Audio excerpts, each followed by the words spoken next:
Ya, suara saya enggak suara emasnya Edward Chen ya. Jadi saya enggak mungkin nyanyi ya. Kalau saudara saya nyanyi nanti saudara tertidur dalam urapan. Kita percaya hari ini adalah judulnya adalah hidup untuk menyembah ya. Tadi yang saya lihat, yang saya berkesan sama Pak Edward Chen waktu dia sebut istrinya Yayang ya, yang gitu, Beb ya, Beb. Nah ya, kalau kita sebelum masuk di dalam hidup untuk menyembah ya, saya percaya sebelum kita masuk di dalam topik firman ini, coba cek.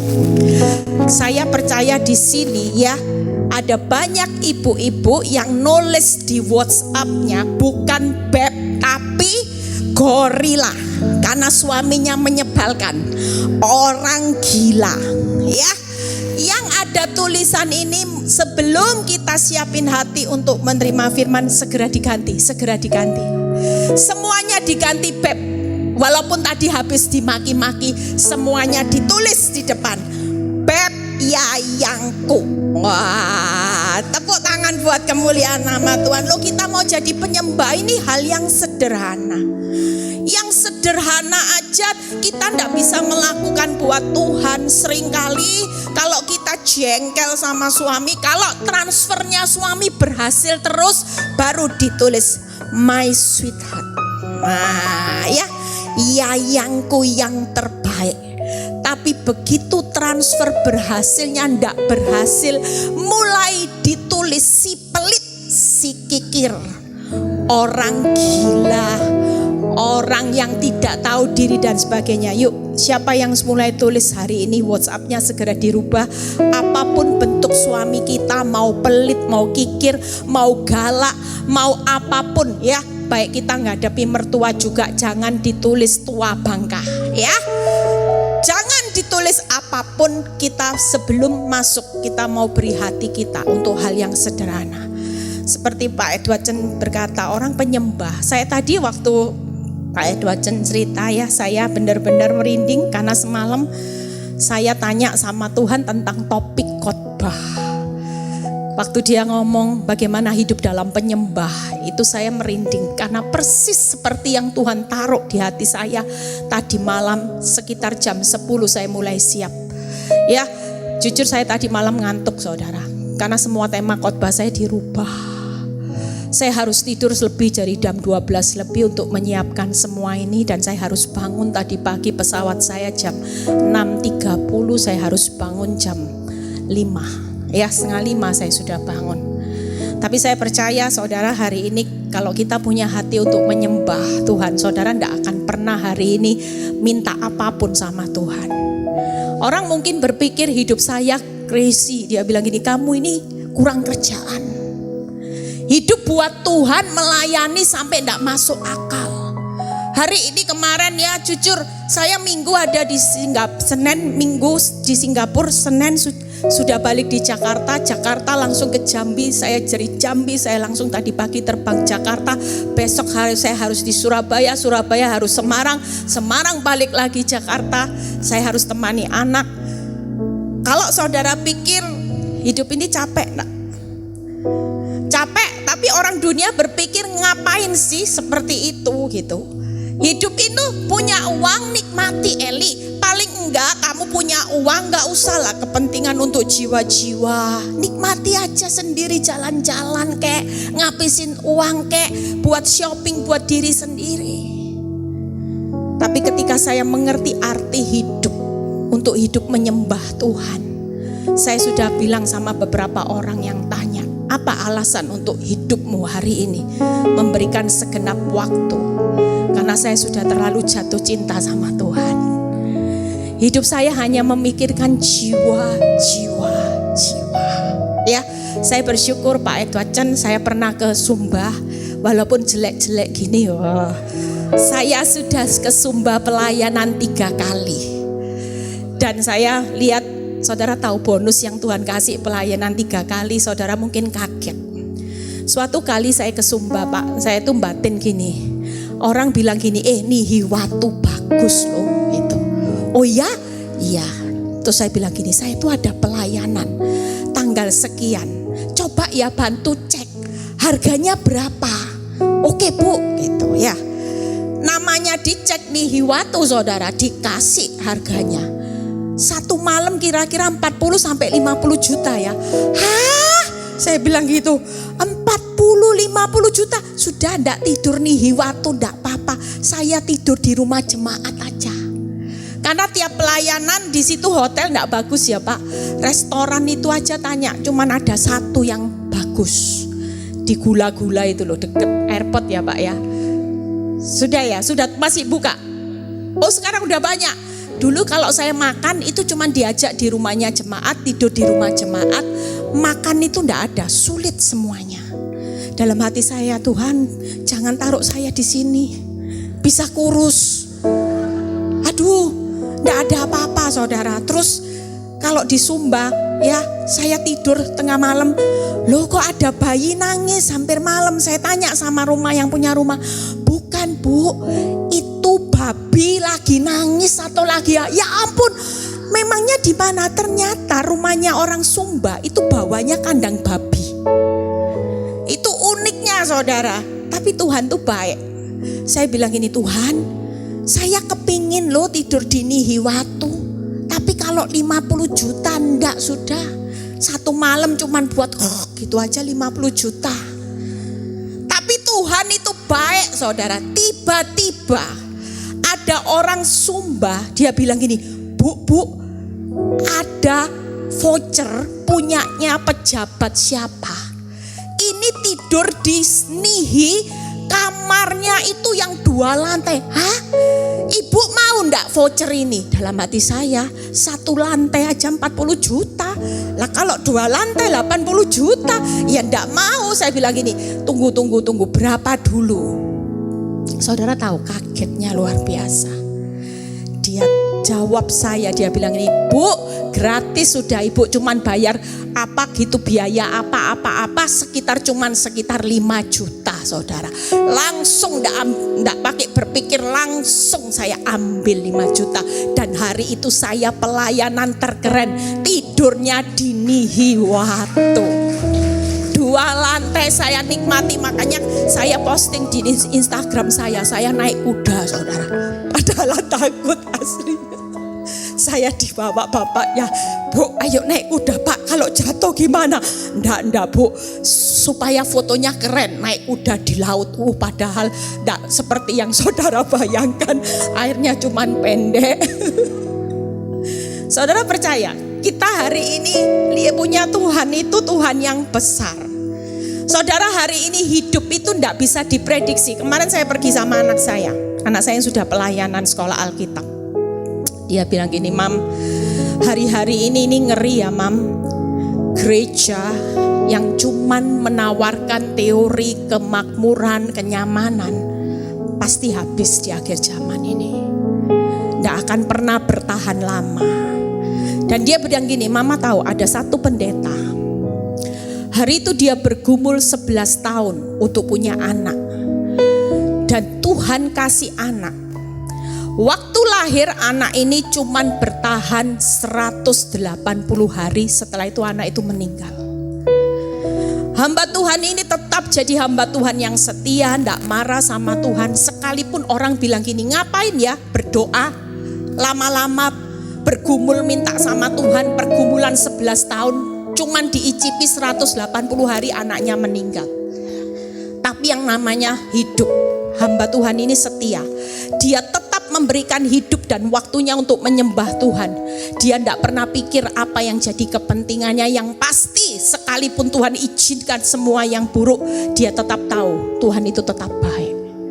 Dia tidak menyerah, dia berdoa lagi, berdoa, dan akhirnya Tuhan kasih lagi anak. Dan anak yang kedua, ya yang satu sudah meninggal, hanya hitungan 120 hari mati saudara, gagal jantung.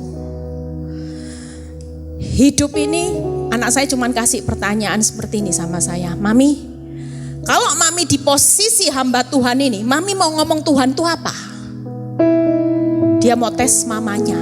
Pikirnya mamanya ini pendeta yang teorinya juga kenyamanan.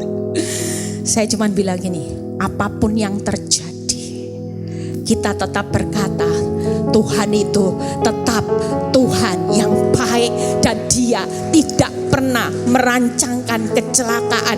Dia tetap punya hari esok. Sekalipun misteri ilahi tidak ada yang pernah tahu.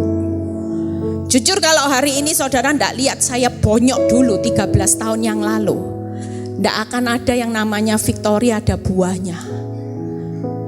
Tidak akan pernah saudara tertanam dalam komunitas ya. Dulu Pak, kalau saya khotbah, tanya Ailing waktu jemaat masih 15-20 orang. Orang datang ke Victory selalu bilang gini, ngapain ke Bu Eli? Kalau khotbah penderitaan aja isinya. Wong khotbah kok isinya penderitaan, salib, pikul salib, lu gimana? Memang Alkitabiah, hidup ngikut Kristus itu mau jadi penyembah, engkau harus setia pikul salib, sangkal diri. Firman Tuhan berkata bukan setahun sekali, setiap hari. Nggak ada firman Tuhan yang bilang, jalanmu sorak-sorai, pulangnya sorak-sorai lagi. Nggak ada saudara.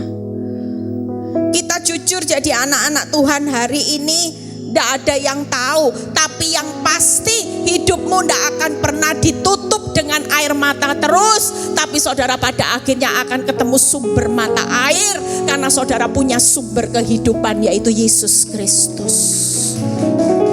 Itu yang kita perlu bangga sampai hari ini. Kita lihat ayatnya, saya akan khotbah cepat ya, karena ibu-ibu sudah lapar.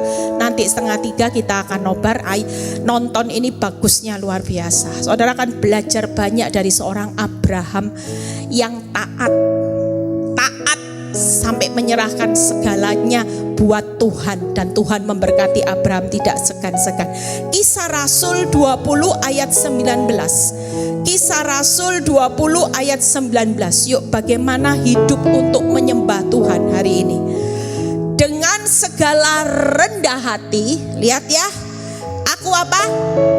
Melayani Tuhan.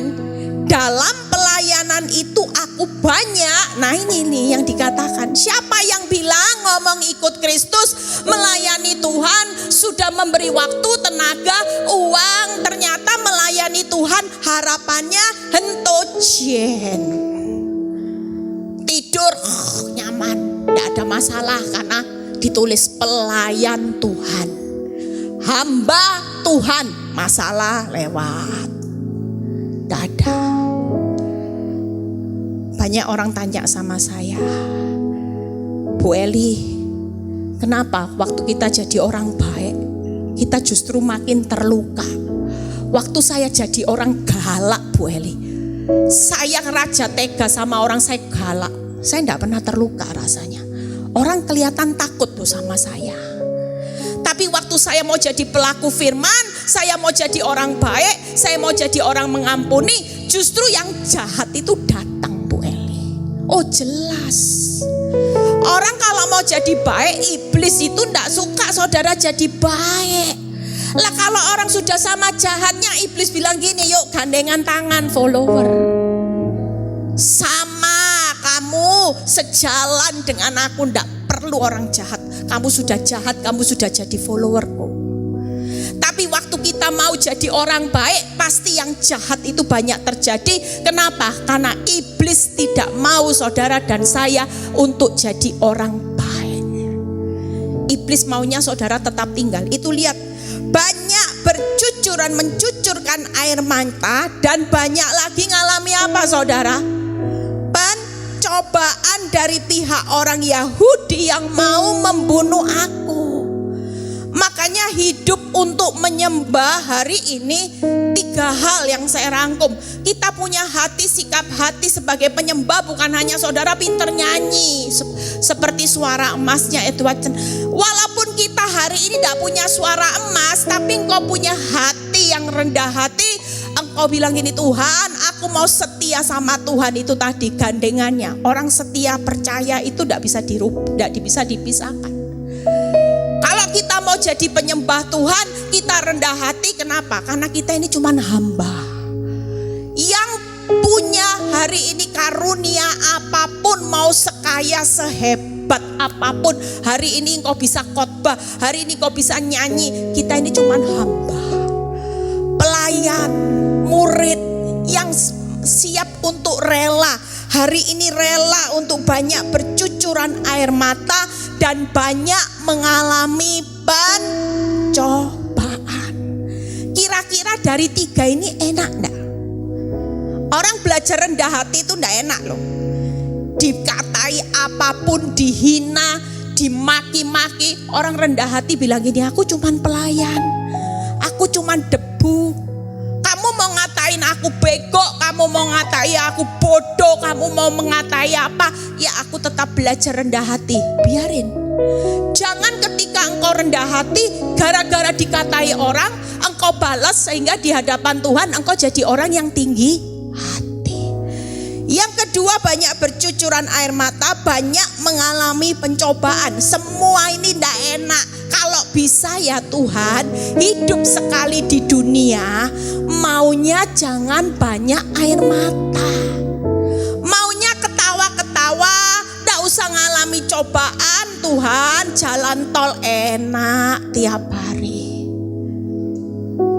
Lihat satu persatu yuk, bagaimana kita belajar rendah hati.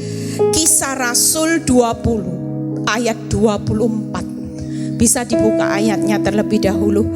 Kisah Rasul 20 ayat 24. Tetapi aku tidak saudara, menghiraukan nyawaku sedikit pun. Kisah Rasul 20 ayat 24. Asal saja aku dapat mencapai garis akhir dan menyelesaikan pelayanan yang ditugaskan oleh Tuhan Yesus kepadaku untuk memberi kesaksian tentang Injil kasih karunia. Ada banyak orang yang hari ini tidak menghiraukan yang namanya Tuhan. Hidupmu engkau habiskan hanya untuk menghiraukan harga diri. Harga diri, kepentingan diri sendiri, hidup untuk aku. Tapi seberapa banyak kita hari ini belajar seperti Rasul Paulus sampai tidak menghiraukan nyawanya. Itu berarti dia tidak menghiraukan apapun hidupnya. Yang penting tujuannya dia bisa mencapai garis akhir untuk menyelesaikan kehendak Tuhan. Dia juga fokusnya sudah pokoknya pelayanan apapun. Saudara pikir hari ini orang pelayanan itu cuma seperti Pak Edward Chen saya yang bisa khotbah? Enggak saudara. Menyelesaikan proses Tuhan itu juga pelayanan loh. Kalau saudara tidak rendah hati, kira-kira seperti pendeta yang punya anak 11 tahun sudah setia, ngucap syukur, menyembah Tuhan. 11 tahun anak meninggal, anak kedua juga meninggal. Orang yang gak rendah hati, mereka akan keluar dari proses Tuhan, marah. Tuhan kurang apa aku, Tuhan kurang apa? Selama ini aku sudah setia memberi persembahan, setia baca firman, setia berdoa, setia mengampuni. Tapi hasilnya mana. Itu orang yang tinggi hati. Tapi orang yang rendah hati, sekalipun hidupmu susah, sekalipun sudah puasa tambah parah, usaha tambah sepi, orang rendah hati itu fokusnya dia yang penting asal Tuhanku senang. Amin. Dia tidak akan mikir proses hidupnya untuk kepentingannya. Kalau orang rendah hati fokusnya pasti menyelesaikan prosesnya Tuhan. Ini pelayanan. Jangan anggap ketika engkau setia pikul salib sangkal diri, walaupun engkau sudah ikut Kristus bertahun-tahun, tapi hidupmu makin susah, tapi engkau tetap setia dan percaya. Itu satu bentuk pelayanan. Amin. Yang ketiga, fokus memberi kesaksian tentang Injil. Ini yang sering saya tekankan, saudara. Makanya banyak orang kalau di Victory, lihat ya, orang walaupun prosesnya belum selesai, orang tidak akan malu dengan kesaksian. Kenapa? Karena yang Tuhan cari kesaksian hari-hari ini bukan kesaksian tentang berapa kayanya hidupmu diberkati Tuhan. Berapa banyaknya rumahmu yang hari ini dari kontrak bisa beli rumah 10, itu bukan kesaksian yang Tuhan mau. Karena kalau untuk urusan hasil, Tuhan hanya sekejap. Hari ini kau mau diberkati dari bangkrut, mau jadi kaya raya, sekejap. Tapi yang Tuhan mau hari ini, yuk, sudahkah hidupmu memberi kesaksian ini loh. Hari ini saya dulu belum diproses. Saya jadi istri preman, gualak sama suami, suka nanduk suami. Tapi lewat proses Bu Eli, bersyukur hari ini saya jadi istri putri Solo, nunduk-nunduk sama suami. Tidak apa-apa. Justru kesaksian seperti ini buat Tuhan bangga. Karena kesaksian seperti ini yang Tuhan cari, yang memberi kesaksian tentang Injil Kristus, di mana ketika engkau diproses ada kehidupan yang baru, engkau menjadi serupa dengan karakter Kristus. Itu kesaksian, saudara. Kalau kesaksian dari miskin kaya tapi engkau tidak berubah, Tuhan tidak pernah bangga. Apakah waktu saudara nyebut gini, puji Tuhan, hari ini aku punya rumah, dulu cuman 100 meter, saya tiap hari tengking dalam nama Yesus, 100 meter jadi 1000 meter. Ternyata Tuhan dahsyat. 100 meter rumah saya sekarang jadi 1000 meter. Tapi dalam batin saudara yang duduk di sini, saudara kenal orang ini. Tapi amit-amit sombongnya, makin 1000 meter makin tidak mandang orang.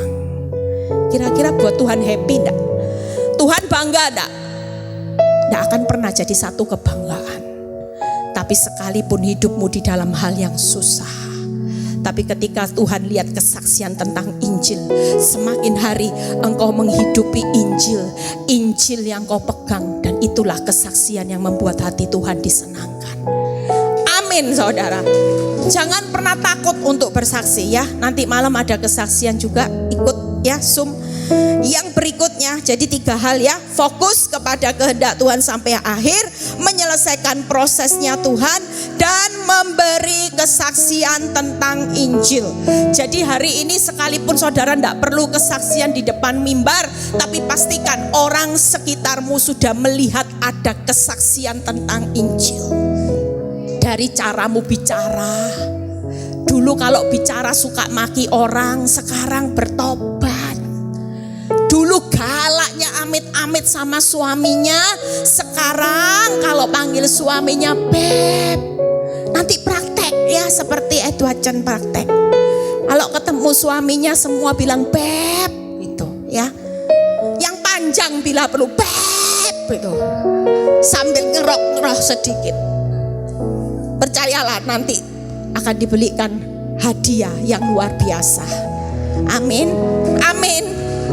Kalaupun tidak dibeli hadiah luar biasa ya, ada banyak ibu-ibu yang saya suruh praktek. Bu Eli suruh saya praktek. Saya praktek loh Bu, di depan suami pulang. Saya hari itu Bu Eli, Ibu Eli bilang gini, ya kalau lain kali tidur pakai baju yang agak seksi-seksi dikit, jangan pakai daster batik terus toh Bu. Saya cari Bu di toko, ya lumayan lah Bu, ndak batikan lagi. Bu Eli tahu suami saya begitu lihat saya, dia tambah tutup matanya Bu Eli, ditutup Bu Eli, dia ndak mau lihat saya Bu Eli. Katanya kamu lagi salah makan obat apa? Dia telepon saya, dia nangis-nangis, Bu Eli, saya malah dianggap orang gila katanya Bu Eli. Ndak apa-apa. Apapun yang sudah saudara lakukan, Tuhan tuh lihat jerih payah saudara. Tangkep ya saudara.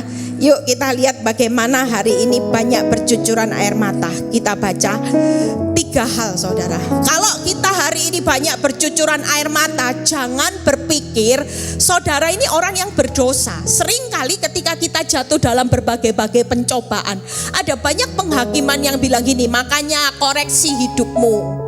Kamu haleluya, haleluya, utangmu tambah luar biasa. Memang kamu ini sok munafik. Enggak, kasih ayat ini saudara. Yuk buka. Kisah Rasul 14 ayat 22. Ini ayat yang jadi pegangan saya sejak awal proses. Kenapa? Karena waktu awal proses saya mendirikan Victory sampai saya ngalami proses, saya selalu mendapat penghakiman dari orang Kristen. Khususnya orang yang ngerti firman Tuhan itu semakin menghakimi saya. Mereka bilang, ya itu Bu Eli itu bisa ngomong, bisa nasihati orang. Lihat tuh masalahnya tambah parah, tambah parah, tambah parah. Jujur saudara, orang kalau diproses tambah parah jangan dihakimi. Berarti Tuhan mau pemurnian dia. Bukan hanya levelnya 30, 60, 90, tapi murni seperti emas mendekati 100%.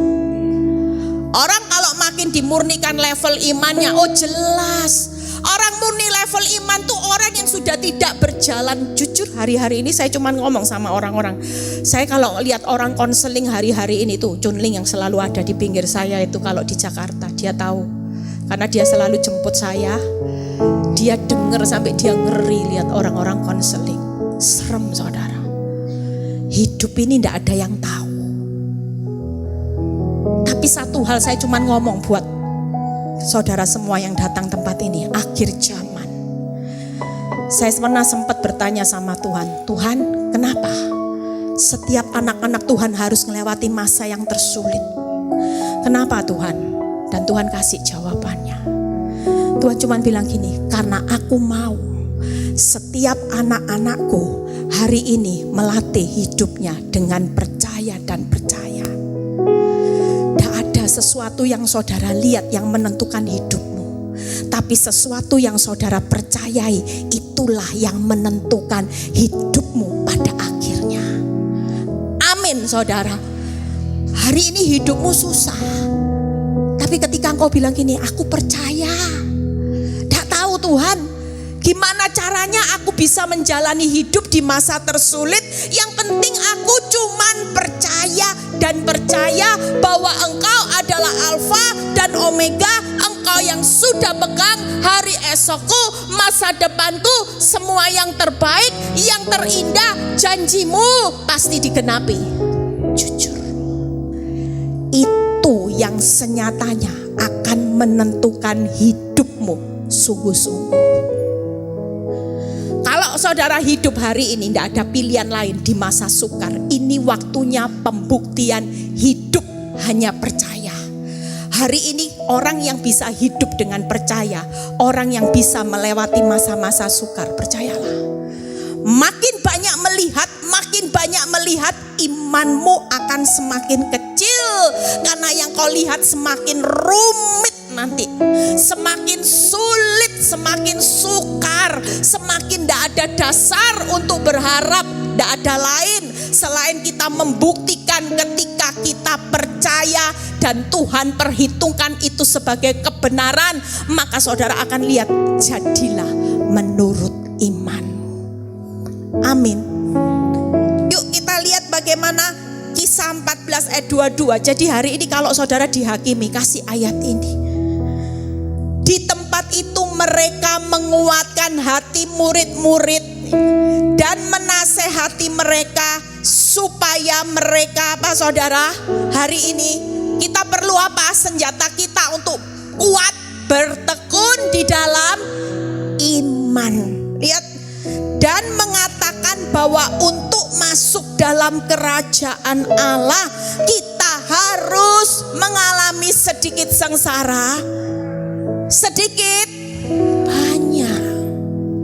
Siapa yang berani menghakimi kita? Kasih ayat ini. Yang penting banyak sengsara itu tidak menghalangi Tuhan untuk buka jalan. Yang penting Tuhan pesan gini, nak, bertekun setiap hari bukan merenungi nasibmu, lihat ke rekening koran, lihat usaha sepi, lihat suamimu tidak berubah-ubah. Tapi bertekunlah tiap hari berdiri di atas percaya, percaya, percaya. Amin. Yang kedua, 2 Korintus 6 ayat 4. Ini selalu jadi primbon saudara. Saya hari itu kuat, saya selalu simpan 3 hal ini dalam hidup saya. Saya selalu ingat Tuhan, saya tahu saya pelayan Allah. Saya ketika mau menjadi penyembahmu, aku harus siap jadi pelayan Allah yang bercucuran air mata. Di situ Tuhan kasih ayat 2 Korintus 6 ayat 4. Sebaliknya dalam segala hal kami menunjukkan bahwa kami adalah apa saudara? Pelayan Allah, yaitu dalam menahan dengan penuh kesabaran. Dalam apa? Kenyamanan, penderitaan, kesesakan, kesukaran, PKK. PKK-nya ndak enak. Sudah penderitaan masih ditambah kesesakan, kesukaran. Tapi hati yang menyembah, hidup menyembah. Sebagai penyembah dalam pelayanan Allah harus siap. Yang ketiga, yuk kita lihat 2 Timotius 3 ayat 12. 2 Timotius 3 ayat 12. Memang setiap orang yang mau hidup beribadah di dalam Kristus Yesus akan apa saudara? Menderita aniaya.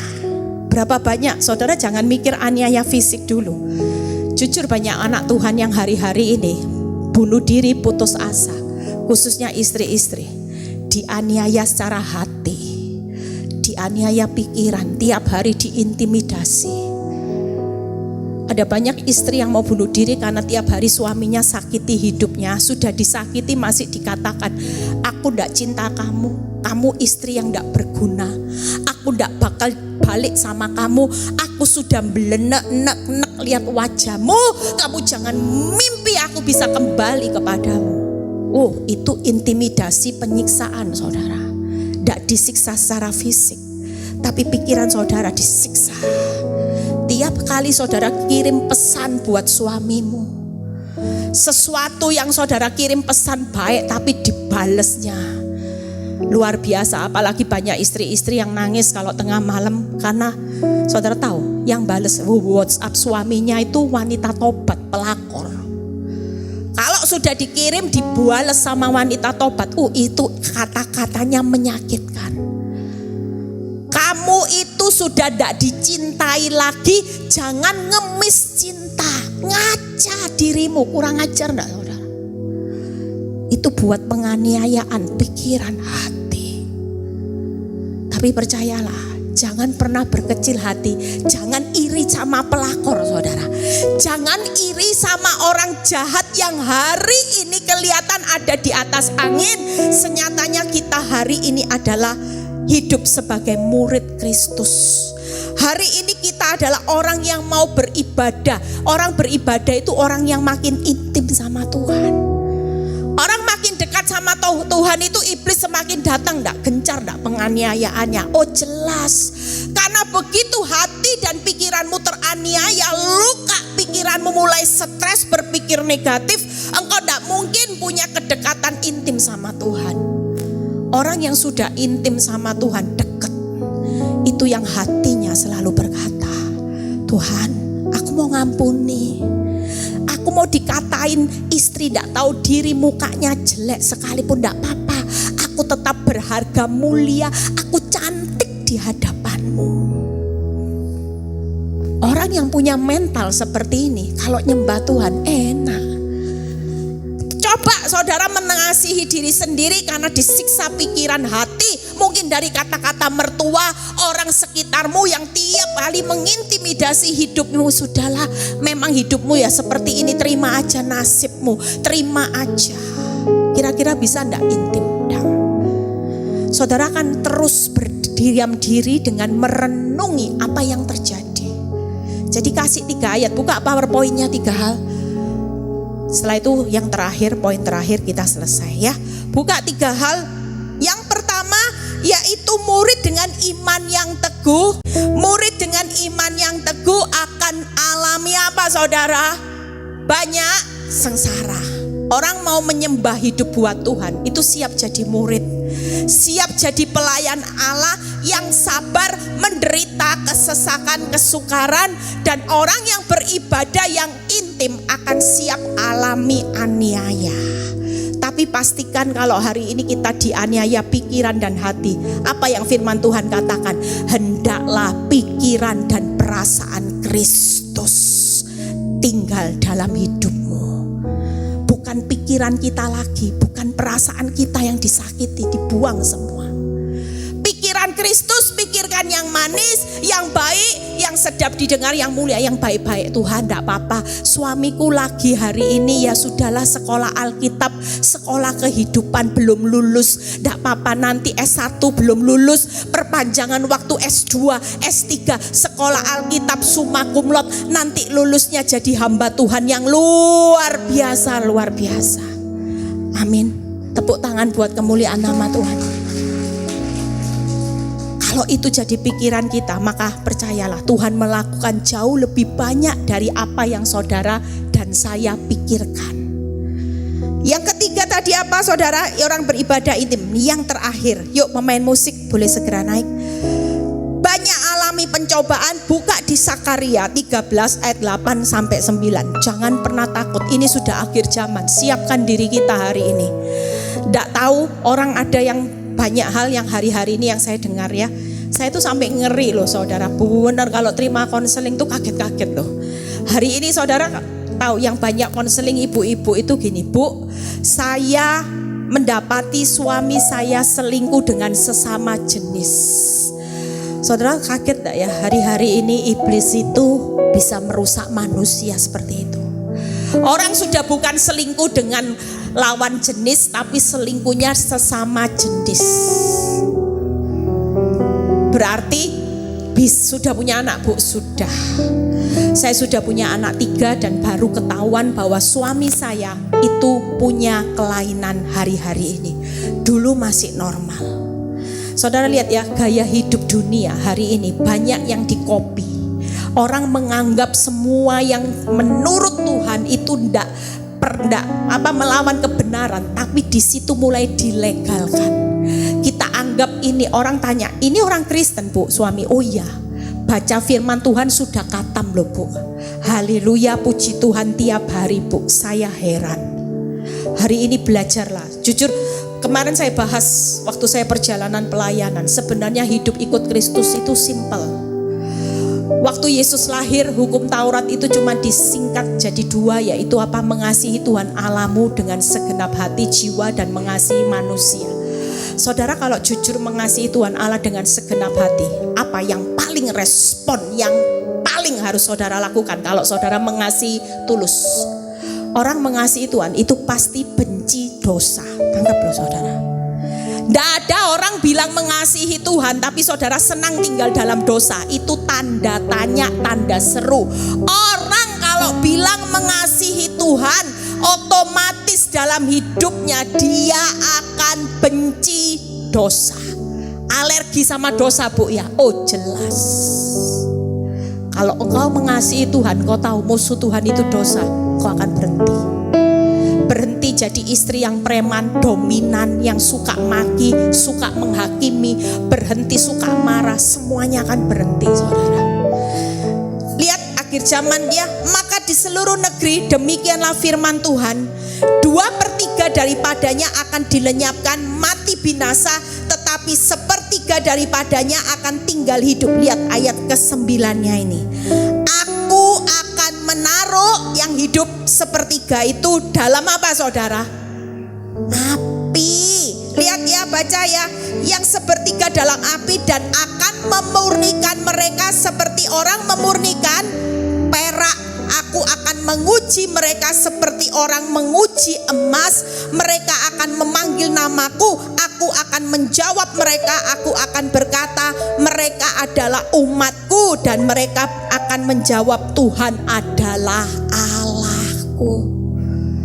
Jujur kalau hidupmu sebagai penyembah, saudara adalah umat Allah, umat pilihan, karena kita sedang dipersiapkan Tuhan sebagai penyembah dalam roh dan kebenaran. Koreksi hidup kita hari ini. Sudahkah kita punya sikap rendah hati? Buka PowerPoint yang terakhir yuk. Saya sudah selesai. namanya dapur api ya sudah, tiba-tiba enak. Ada sesuatu perkara besar, masalah besar menimpa saudara seperti Pak Edward Cendak, ada yang tahu. Dari punya rumah tidur di tenda. Tapi kalau kita hidup sadar, kita ini sebagai penyembah, hidup menyembah untuk Tuhan, ya sudah, siap cucuran air mata, siap hadapi berbagai pencobaan.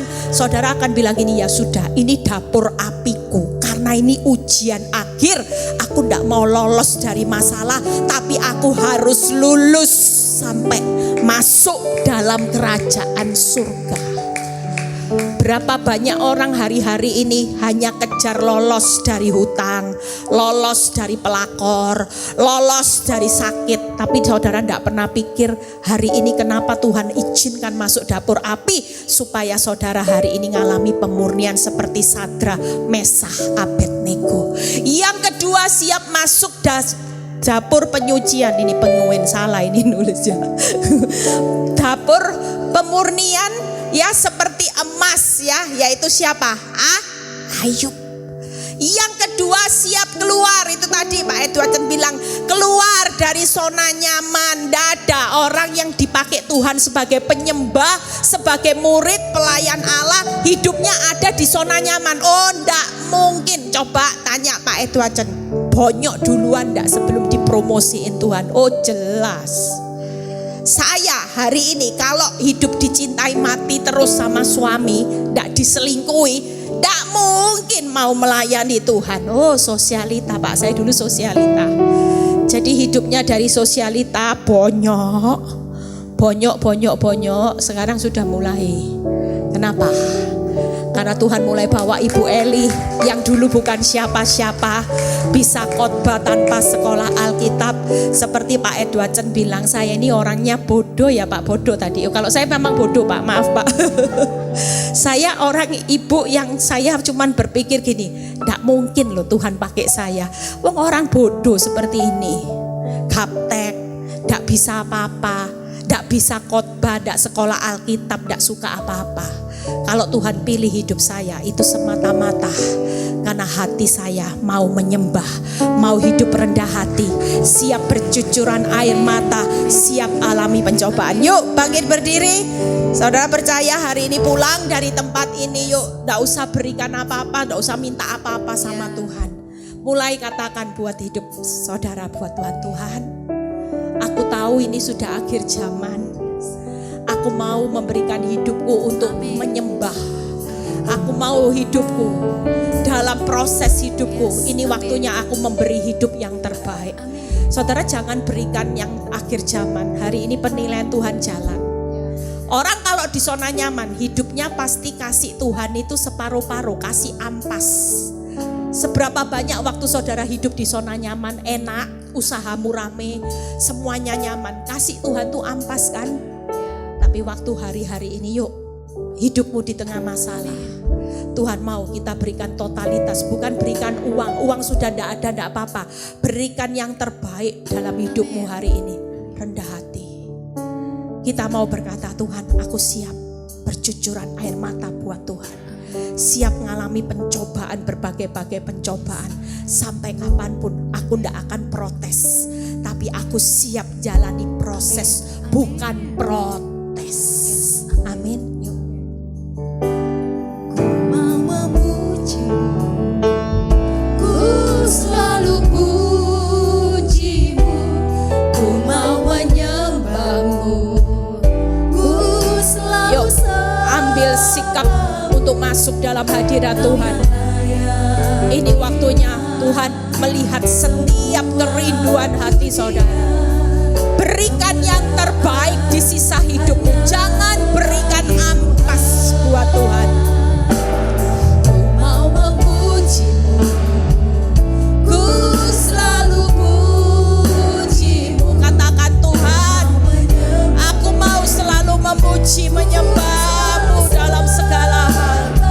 Aku akan terus belajar rendah hati, siap untuk bercucuran air mata, ngalami pencobaan, karena aku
Kami percaya bahwa siang ini kami pulang, kami pasti diubahkan.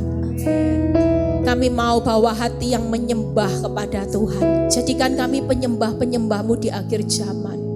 Bukan hanya sekedar memuji menyembah, tapi kami totalitas mau memberikan hidup kami buat Tuhan. Kami siap mengalami proses tanpa protes Tuhan. Apapun itu kami tetap percaya bahwa itu adalah yang terbaik buat kami. Terima kasih Bapa. Kami percaya Tuhan setiap pergumulan hidup kami, Engkau sudah punya jalan keluar yang terbaik. Setiap penderitaan kami, Engkau sudah menyediakan kemuliaan yang jauh lebih besar. Setiap air mata kami, Engkau sudah sediakan pengganti mata air yang luar biasa. Dan setiap hari ini kesedihan kami pulang pasti dengan sorak-sorai. Itu janji Tuhan buat setiap kehidupan kami. Terima kasih Bapa. Kami bersyukur buat siang ini, buat ibadah siang ini. Kami percaya Tuhan Kau berkati Pak Edward, berkati istri anak selama pelayanan di Sumba Tuhan. Kau pakai hamba-Mu secara luar biasa. Kau juga berkati setiap pelayan-pelayan Tuhan di Victory hari ini, seluruh pengerja baik yang sudah melayani siang ini, jeripaya mereka tidak pernah sia-sia. Terima kasih Bapa. Kalau sebentar kami mau berpisah satu dengan yang lain, biarlah kami mengangkat tangan kami menerima berkat Abraham, Ishak, Yakub, damai sejahtera melampaui segala akal hari ini tinggal di dalam hidup saudara dan saya mulai saat ini sampai Maranatha Tuhan Yesus datang kedua kali. Yang percaya berkata amin.